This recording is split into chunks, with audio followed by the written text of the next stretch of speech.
Ok, alors je vais partager avec vous les gestes que j'utilise pour chaque son du panneau de français langue étrangère Silent Way. Donc vous voyez en haut toutes les voyelles. En général, je commence avec le A. Ensuite, je vais au I. On peut aussi faire I.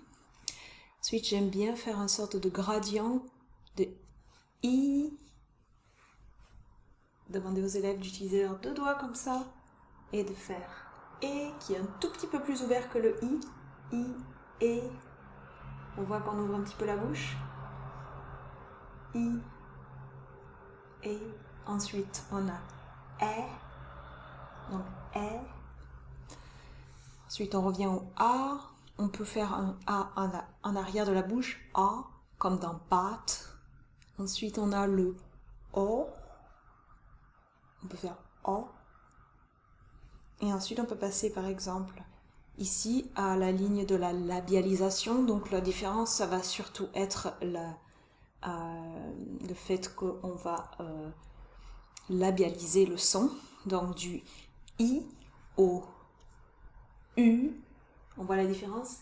I, U. Donc, les lèvres sortent.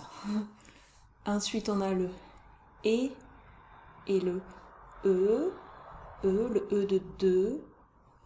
Ensuite, on a le E et le E. Là, on voit les différences. Donc, E, E. Le petit son ici est le E. On peut le faire tomber comme ça dans sa main. E. Ensuite, on peut utiliser donc le même son E, mais on le nasalise. Donc ça, c'est la ligne des nasalisations. Donc, 1 ou 1 plus long. Le E devient nasalisé, ça fait 1. Le A ou le A nasalisé, c'est le 1. Le A ou le O nasalisé, c'est le on. Et ici, notre OU, qui est bien différent du U en avant de la bouche, et le OU, la langue se rétracte un peu vers l'arrière. OU, donc elle ne touche plus. La lame de la langue ne touche plus le devant, mais est en arrière de la bouche. OU, en suspension, comme par exemple, alors qu'ici, c'est toutes les voyelles pratiquement sont avec une position de la langue derrière les dents du bas de la bouche. Ok, ensuite on a une composition, donc on voit que le 1 est ici, mais il y a une autre couleur, et cette autre couleur est aussi ici. Ici on a le A, donc quelle est cette couleur? C'est celle-ci, c'est quand on fait une semi-voyelle, W. Donc le W, on peut utiliser ça. Et on l'utilise souvent en faisant, on tape le W, on tape le A, ça fait WA. Et on a WA. On tape le W, on tape le 1, ça fait WEN. Parce que ces sons sont très utilisés en français. Donc c'est des sons composés ici. Hein.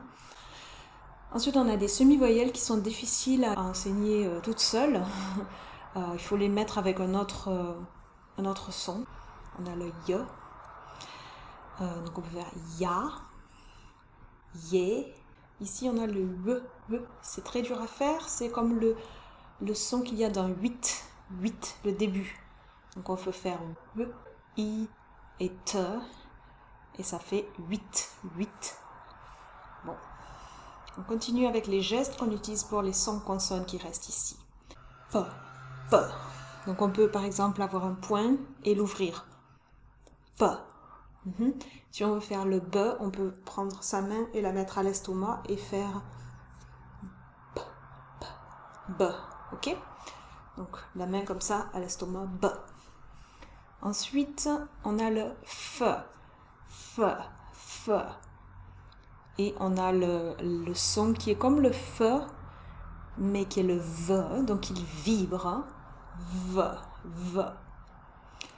Si on veut faire la différence ici entre le F et le V, on peut demander aux apprenants de mettre leurs mains sur la gorge ici et de voir la différence. Ça vibre pas pour le F, mais ça vibre pour le V. Ensuite, on a celui-ci qui est le M. Donc c'est facile en général quand on pince les lèvres. Ok. Ici, on a le T et le D. Alors, pour le T, moi je fais simplement ça. T, T. Donc deux doigts, T, T. Pour le D, j'aime bien mettre la main derrière le dos. D, D. Ensuite, on va continuer ici avec le N et le L. N, en général, il suffit de montrer que la langue est en dessous, la lame de la langue est en dessous de ses dents ici. N, ça marche. Là, on peut aussi montrer là. On peut utiliser un miroir, comme ça tous les élèves peuvent se regarder en train de faire les sons. Là, c'est assez facile. Ça, moi j'aime bien faire S, ou bien S, ou faire un S. En général, ça marche bien. Le Z, c'est la même chose que le SE, mais ça vibre, ça. Donc, Z, Z. Ok. Ici, on passe au ch et j. Encore une fois, le ch, tout comme le f, ne vibre pas comme le v et le j. Ok, donc c'est la différence entre ces deux sons-là. Alors ici pour le ch, on peut faire ch ou ch. Pour le j, on peut faire j. Ici on a un son composé qui est le n et le y. Ny, ny. Par exemple gagne. Donc on peut composer ces sons avec le n et le y. On continue sur les 4 derniers. On a le k. On a le G. Et ensuite, ça c'est très difficile de faire encore une fois de façon isolée. En général, j'écris le mot camping parce que c'est la fin, c'est le n. Camping. Le ng. N. Donc, j'ai pas de geste pour celui-ci. Et enfin, le R. Le R. R. Voilà, évidemment je vous ai donné son en même temps pour que vous puissiez associer les couleurs au son, mais je n'utiliserai donc pas les sons avec les apprenants, simplement les gestes. Une bonne façon d'introduire les consonnes, c'est d'utiliser les noms des élèves dans votre classe pour introduire les différentes consonnes voyelles ensemble.